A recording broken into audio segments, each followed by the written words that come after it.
Selamat malam, saya Gede Yudi, mahasiswa MTI UGM.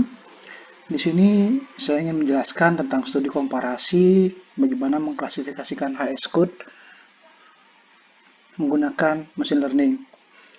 Perlu diketahui bahwa HS code di Indonesia itu menggunakan ratifikasi dari negara-negara di ASEAN, sehingga HS code di Indonesia itu terdiri dari 8 angka, kombinasi 8 angka.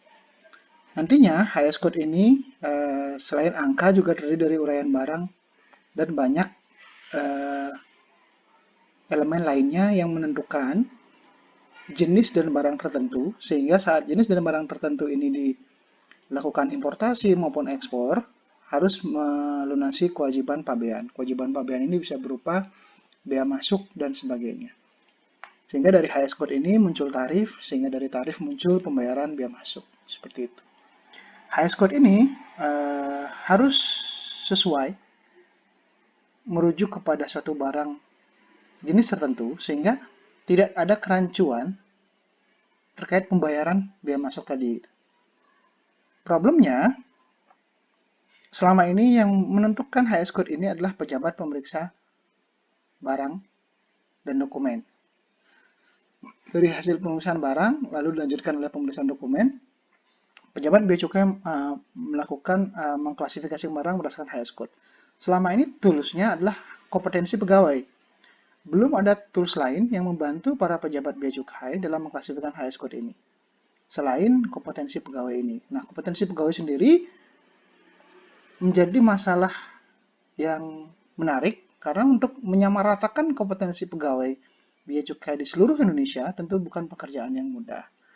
Nah, disinilah saya melihat peluang bahwa bisa digunakan machine learning untuk mengklasifikasikan HS code ini. Nah, data yang saya gunakan di sini adalah data importasi yang saya olah sebelumnya dengan aplikasi HCL, Audit Command Language, sehingga HS code di sini nanti sudah merujuk kepada HS code tertentu dengan uraian barang tertentu, ditambah dengan beberapa kolom lainnya, misalkan ada negara asal, ID importir, nilai lainnya, jumlah satuan harga, kode satuan harga, jenis kemasan, dan pernyataan lartas. Machine learning sendiri, seperti kita ketahui, sebelum kita melakukan testing dan training, tentu kita harus melakukan pre-processing. Di sini, seperti yang dilihat di gambar, HS code yang sudah di-load di sini, uraian barangnya sudah saya lakukan remote punctuation namanya, atau pembersihan tanda baca.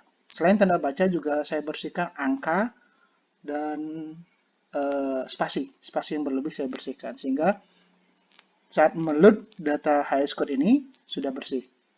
Lalu HS code ini terdiri dari 20 jenis HS code yang berbeda, dan masing-masing HS code itu terdiri dari 750 baris, artinya total keseluruhan baris yang ada adalah 15.000. Dengan jumlah baris yang sama, diharapkan tidak terjadi unbalanced data, jadi datanya bisa merepresentasikan secara benar. Nah, pemilihan 750 ini juga melalui random sampling, jadi tanpa ada maksud dan tujuan saya sebagai peneliti, artinya memang data yang masuk ke sini adalah data yang benar sudah acak, tanpa kepentingan saya, seperti itu. Lalu, sebelum melakukan pre-processing, saya coba berpikir kira-kira pre-processing apa yang bisa dilakukan dalam metode machine learning ini nantinya.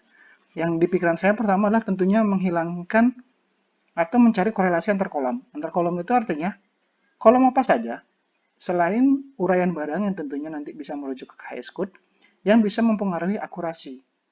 Mempengaruhi akurasi di sini tentunya harus menambah akurasi, jadi tidak mengurangi. Kalau mengurangi kita keluarkan. Dari hasil penelitian, kolom yang bisa menambah akurasi itu adanya ID importir, jumlah satuan harga, kode satuan harga, ID importir, kode satuan harga, jenis kemasan, dan pernyataan lartas. Jadi negara asal, nilai lainnya, dan jumlah satuan harga itu nanti akan di-drop, sehingga tersisa HS code, uraian barang, ID importir, jumlah satuan harga, kode satuan harga, jenis kemasan, dan pernyataan lartas. XY-nya, XN di sini adalah uraian barang, ID importir, kode satuan harga, jenis kemasan, dan pernyataan latas merujuk ke Y-nya yang diklasifikasikan itu HS code-nya. Seperti itu. Jadi nanti yang Y-nya itulah HS code, jadi kita yang tuju nanti klasifikasinya harus mengarah ke HS code-nya. Pre-processing-nya sendiri, selain tadi remote punctuation yang sudah ada, saya coba untuk idenya itulah menggunakan stop word. Stop word di sini tentunya kita menghilangkan beberapa kata-kata yang tidak sesuai dengan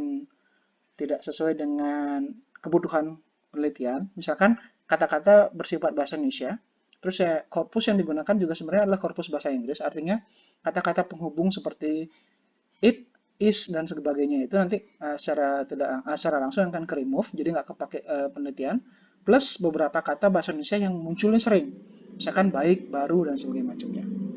Itu yang pertama. Terus yang kedua, selain melakukan stop word, juga kita memvectorize. Kalau kita lihat di sini, pertama kita memvectorize uraian barang. Uraian barang ini nanti kita vektorisasi termnya menggunakan metode TF-IDF, sehingga nanti antara term yang sering muncul dan term yang tidak berpengaruh itu bisa kita lihat nilai bobotnya. Nah, itu nanti menjadi penilaian kira-kira nanti dalam merujuk HS code. Lalu beberapa jenis kayak kode satuan harga maupun jenis kemasan dan pernyataan latas ini kan masih belum dalam bentuk numerik atau masih kategorical value. Jadi kita harus mengkonversi itu menjadi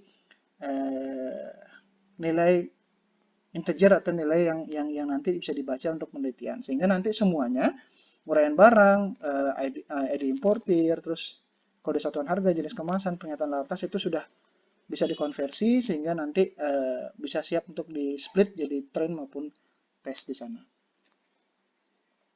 Lalu setelah kita konversi semua, oh ya sebelum itu juga melakukan cleansing data. Cleansing data itu artinya kita melihat nilai yang kosong, 0. Ada atau tidak. Jadi kalau misalkan ada, kita drop. Kalau misalkan tidak, kita lanjutkan penelitiannya. Nah, dari hasil penelitian, ini salah satu contohnya aja. Di sini yang saya gunakan itu algoritmanya multinomial naive Bayes. Sehingga nanti saat sudah di model dijalankan, kita bisa mengetahui akurasi dari algoritma ini plus kecepatan waktu yang digunakan dalam satu kali processing. Nah, untuk menghindari bias, yang akurasi ini nanti kita gunakan K-cross validation, artinya K itu nanti adalah iterasi yang kita putar sebanyak berapa K, sehingga nanti akurasi-akurasi yang muncul kita rata-ratakan sehingga menghindari bias akurasi seperti itu. Misalkan contoh di sini multinomial naive Bayes ini mungkin di iterasi pertama dapat test score-nya 87,13, yang kedua dapat 87,73 sampai yang kelima 87,23. Nah, saat ini sudah selesai dirata-ratakan nilainya jadi 87,37 seperti itu. Jadi secara iterasi sebanyak 5 kali rata-rata test score-nya 87,37. Nah, penelitian komparasi ini nantinya akan membandingkan algoritma-algoritma yang berbeda.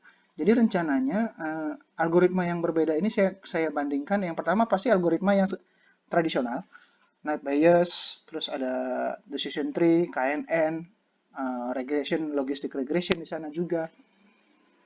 Itu yang pertama. Terus beberapa penelitian terbaru menggunakan algoritma boosting. Jadi saya melihat peluang kemungkinan antara tradisional dengan boosting ini akan lebih baik nantinya akurasi yang dihasilkan oleh boosting. Tapi perlu diuji lagi. Boosting ini bisa jadi XGBoost dan sejenisnya. Lalu kenapa ini saya melihat peluang? Karena machine learning secara komputasi dia akan lebih ringan. Jadi untuk diterapkan di lapangan dia lebih mudah dengan perangkat yang lebih murah dibandingkan nanti menggunakan deep learning seperti itu. Uh, Selain itu, dengan akurasi yang mirip, beberapa penelitian menyebutkan bahwa akurasi boosting ini memperoleh akurasi yang hampir sama dengan deep learning. Artinya, kualitasnya sama, tapi dengan perangkat yang lebih murah. Dan waktu processingnya pun lebih cepat. Seperti itu. Nah, penelitian-penelitian sebelumnya juga menyebutkan bahwa dalam mengklasifikasikan HS code ini hanya berdasarkan uraian barang. Jadi beberapa peneliti, nggak banyak sebenarnya, jadi penelitian yang terkait dengan harmonic system code ini baru ada 3 atau 4. Itu rata-rata bermain di uraian barang. Jadi bagaimana mereka menggunakan beberapa waiting term, misalkan kalau saya di sini pakainya TF-IDF, mereka mainnya udah pakai word to fact misalkan, atau pakai beberapa deep learning misalkan. Tapi masih sebatas dari uraian barang ke HS code-nya. Nah, saya juga melihat kemarin dalam proses penelitian ini penambahan kolom-kolom tertentu, misalkan kayak tadi saya jelaskan ada jenis kemasan, kode satuan harga, lalu ID importir, siapa yang mengimportasinya, lalu ada juga pernyataan lartas ada atau tidaknya.